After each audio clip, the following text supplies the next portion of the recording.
Hey lovelies, welcome back to the channel.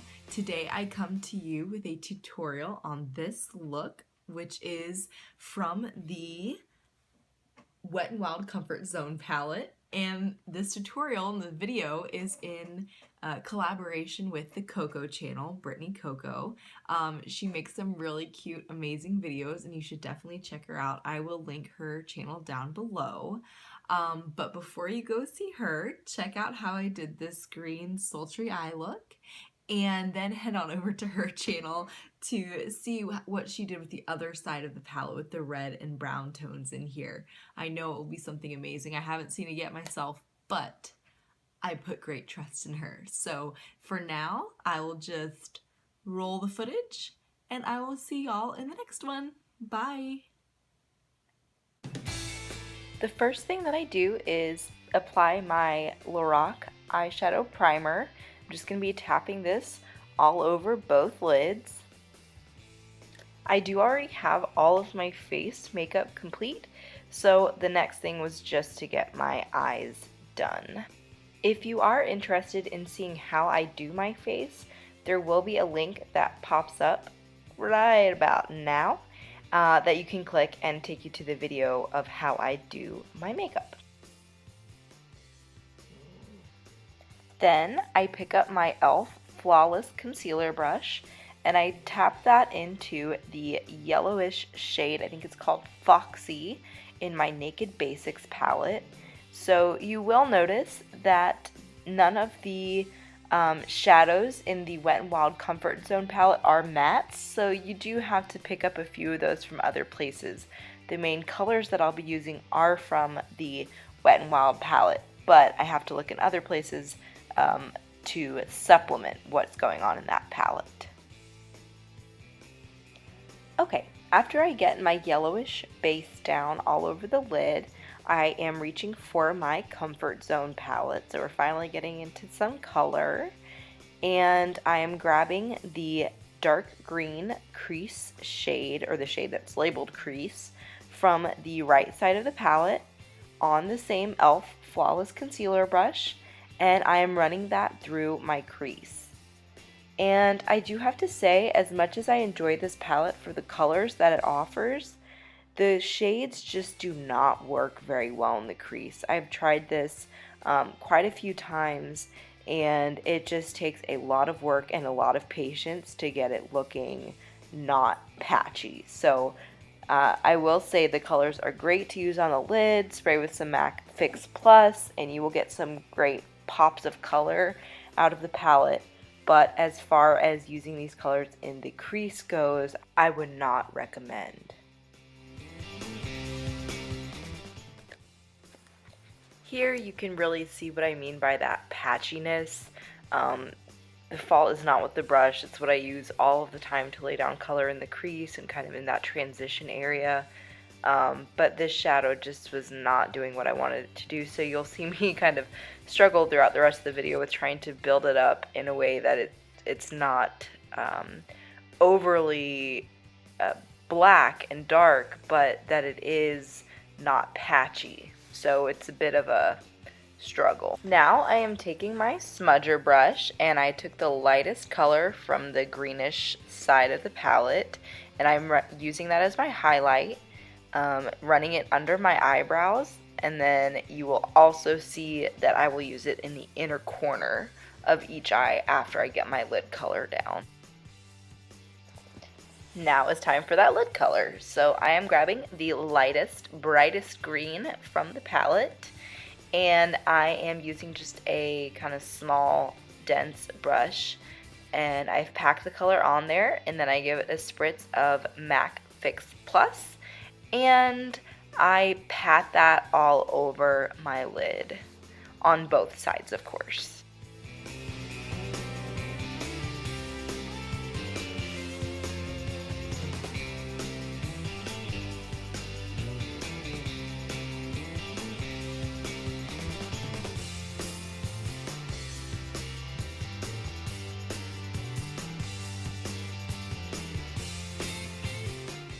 Now I grab my Luxie crease blending brush and I'm dipping it back into that darker color that I used in the crease. This is another attempt to try to even out that patchiness, and even this doesn't work that well. So, but anyway, I'm trying to build it up just a little bit so that it doesn't look quite so spotty. Here is another attempt to get that dark crease color to cooperate, and what I'm doing is I picked up another fluffy blending brush and I've dipped it into Foxy from the Naked Basics palette, and I'm running that along the edge of that dark color to alleviate some of the darkness and to also hopefully kind of make it a little more smooth and less patchy.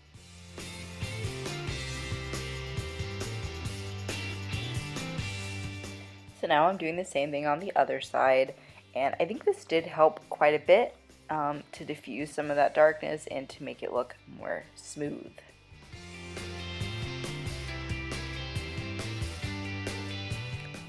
Now I grab another flat shader brush and I'm packing some black onto it, black from the Naked Basics palette. It's actually called Crave.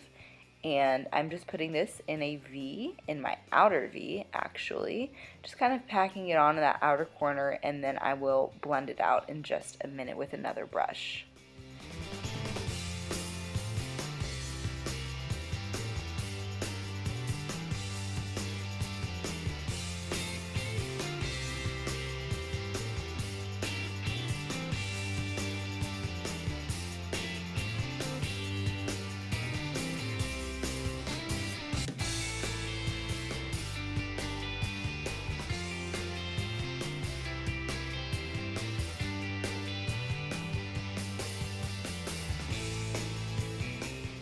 Now I am starting on the inner corner highlight, and I'm taking a kind of pencil brush, dipping that again into the lightest shade on my side of the palette, on the green side of the palette, and I'm just dabbing that into the inner corner. That pencil brush wasn't exactly doing the trick for me though, so I've grabbed one of my smudge brushes from e.l.f. and I'm just doing the same thing. Again, putting the same light shade in the inner corner. Taking the same smudge brush, I'm grabbing the eyelid shade of green, the bright green I used on the top, and I'm going to be smudging that underneath the entire lower lash line to bring some of that green color down and make the whole eye look a little bit more cohesive. Then you will see that I bring that brightening color also into the lower lash line and the inner corner of the lower lash line, and I bring the darker colors, the blacks, into about the outer third of the lower lash line.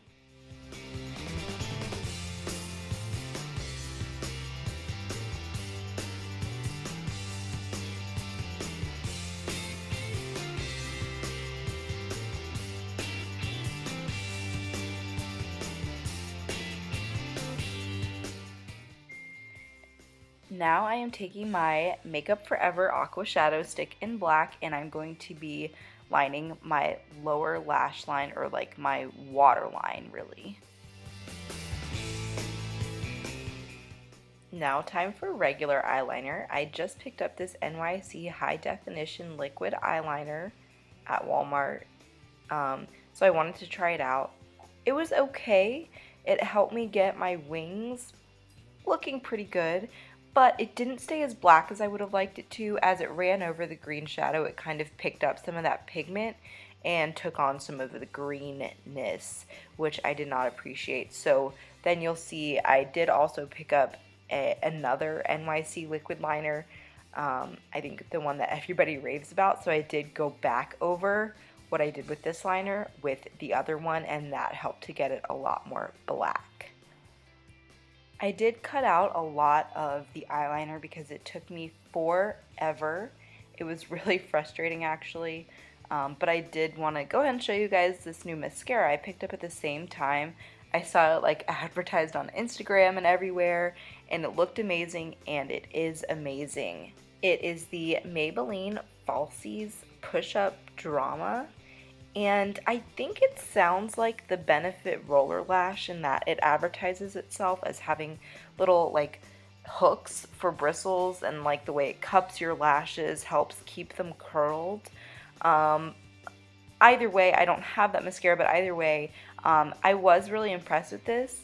This was actually the like second coat that I had put on. I put it on as soon as I bought it, and it does not work well in reapplication hours later, so I would not recommend this. But the first coat, I was really impressed with. It just wasn't showing up very well once I put on all the rest of this makeup, but just on bare eyes, the lashes looked pretty amazing. And in fact, even at this point, I was about to just leave my lashes like this, but I did ultimately decide to put on falsies just to amp it up another notch. Here is that second coat of NYC liquid liner that I told you I put on just to bring back some of the blackness. So I'll just kind of zoom through this as well.